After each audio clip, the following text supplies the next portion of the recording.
তুফানের টিজার দেখার পর একজনের না প্রচুর কিন্তু ফাটছে, এবং তিনি হচ্ছেন ওয়ান অ্যান্ড অনলি আমাদের আরশাদ আদনান ভাইয়া।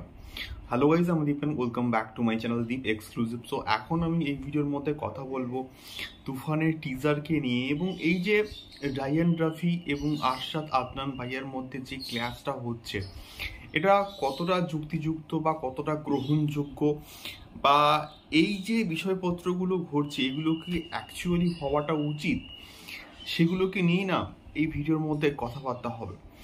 তো আমরা তুফানের টিজার কিন্তু দেখেছি, প্রচণ্ড পজিটিভ একটা ফিডব্যাক কিন্তু এসছে। মানে প্রচণ্ড পজিটিভ বলতে কোনো রকম খুঁত বা কোনো রকম ভুল আমরা কিন্তু কেউই বের করতে পারিনি বা বের করতে পারবেও না। তার এডিটিং থেকে স্টার্ট করে প্রত্যেকটা জিনিস একদম নিখুঁতভাবে কিন্তু তৈরি হয়েছে।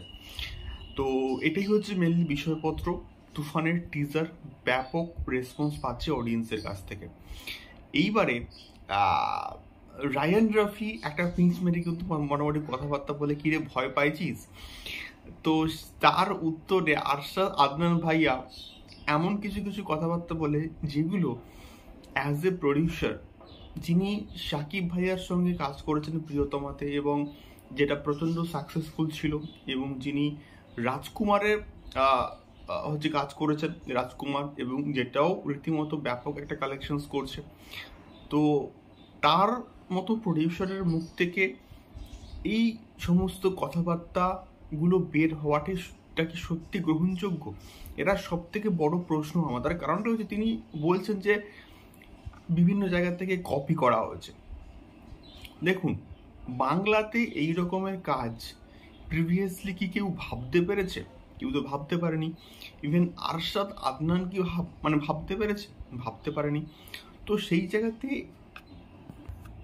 যখন এই লেভেলের কাজ ভাবা হচ্ছে, এবং রায়ান রাফি ভেবেছে, এবং তার যে ভিশনটা কিন্তু প্রচণ্ড পজিটিভ, এবং তার ভিশন বাংলা সিনেমাকে একটা অন্য উচ্চতায় নিয়ে যাওয়া, তার ভিশন বাংলা সিনেমাকে প্যান ইন্ডিয়া লেভেলে প্রচণ্ড সাকসেসফুল করা।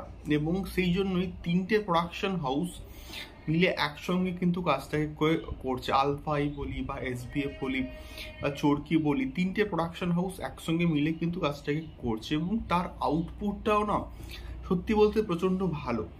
এবং তিনি এই রকমের গ্যাংস্টার ড্রামা, 90s গ্যাংস্টার, তার যে ড্রেস, তার যে জিনিসপত্র, অঙ্গভঙ্গি, যেগুলো যেই রকমের হওয়া উচিত, সেই রকমভাবেই না পুরো ব্যাপারটাকে কিন্তু ডিজাইন করা হয়েছে। এবং তোমরা যদি তুফানের টিজারটাকে ভালো করে খুঁটিয়ে দেখো না, সেখানে তোমরা কিন্তু একটা জিনিস বুঝতে পারবে,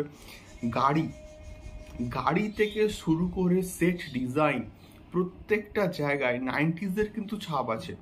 এবং রায়ান রাফি কোনো রকম খুঁত কিন্তু রাখেননি। এবং সেটা অনেকে বলছে অ্যানিমেলের সস্তা কপি, KGF এর সস্তা কপি। আজকেকার দিনে এই রকমের কমেন্টস কিন্তু একদমই চলে না বস। তার কারণটা হচ্ছে, মানুষ ইন্সপিরেশন নেয়, সেটা KGF হোক, সেটা অ্যানিমেল হোক, মানুষ ইন্সপিরেশন নিয়ে কিন্তু ছবিটাকে তৈরি করতে পারে। কিন্তু আউটপুটটা যদি সম্পূর্ণভাবে আলাদা হয়, আউটপুটটা অবশ্যই KGF বলো বা অ্যানিমেল বলো, এগুলোর থেকে না সম্পূর্ণভাবে আলাদাই হবে। তার কারণটা হচ্ছে গল্পের প্যাটার্ন, গল্পের ধরন, যে ধরনের গল্প রায়ান রাফি বলতে চাইছে, সেটা সম্পূর্ণভাবে KGF তো নয়, আর সেটা অ্যানিমাল তো নয়। এটাকে আগে কিন্তু ভাবতে হবে। তো এই ধরনের মন্তব্য, এই ধরনের কথাবার্তা, কপি খেলা, এগুলো সত্যি বলতে অ্যাটলিস্ট আরশাদ আদনান ভাইয়ার থেকে কিন্তু এক্সপেক্টেড নয়, বা এক্সপেক্ট আমি অ্যাটলিস্ট করি না। তো এই বিষয়টা এখানেই কিন্তু দি এন্ড হওয়াটা উচিত বলে আমি অ্যাটলিস্ট মনে করি। তো এই সম্পূর্ণ বিষয়টাকে নিয়ে তোমাদের কি মতামত আমাকে অবশ্যই কিন্তু কমেন্ট করে জানিও। দেখা হচ্ছে পরবর্তী ভিডিওতে। টাটা।